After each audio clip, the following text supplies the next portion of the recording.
বন্ধুরা, আজ আমি তোমাদের একটা গুরুত্বপূর্ণ গল্প শোনাব ভারত শাসন আইন 1858 নিয়ে। ভাবো তো, এক সময় ভারতবর্ষকে কোনো দেশের সরকার নয়, বরং এক বাণিজ্যিক সংস্থা ইস্ট ইন্ডিয়া কোম্পানি শাসন করত। বাণিজ্য করতে এসে তারা ধীরে ধীরে বিশাল অংশ শাসন করতে শুরু করে। কিন্তু তাদের অন্যায় ও অব্যবস্থাপনার কারণে 1857 সালের মহাবিদ্রোহ ঘটে, যাকে আমরা প্রথম স্বাধীনতা সংগ্রামও বলি। এই বিদ্রোহ ছিল স্বাধীনতার জন্য এক তীব্র চিৎকার। এটি ব্রিটিশ সরকারের চেতনা নাড়া দেয়।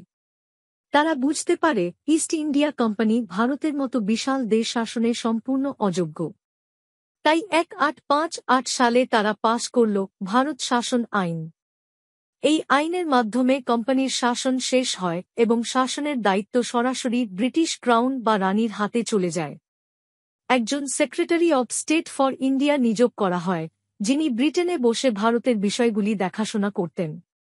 আর ভারতের রাজ্যপাল বা ভাইসরয় আসেন ক্রাউনকে প্রতিনিধিত্ব করতে।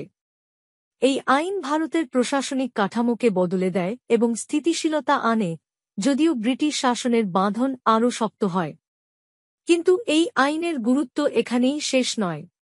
এটি আমাদের শাসন ব্যবস্থা ও ন্যায়বিচার নিয়ে নতুন ভাবনা দেয়, যা আমাদের সংবিধানে প্রতিফলিত হয়েছে। তাই ভারত শাসন আইন 1858 ছিল এক যুগের সমাপ্তি ও স্বাধীনতার পথে এক গুরুত্বপূর্ণ পদক্ষেপ।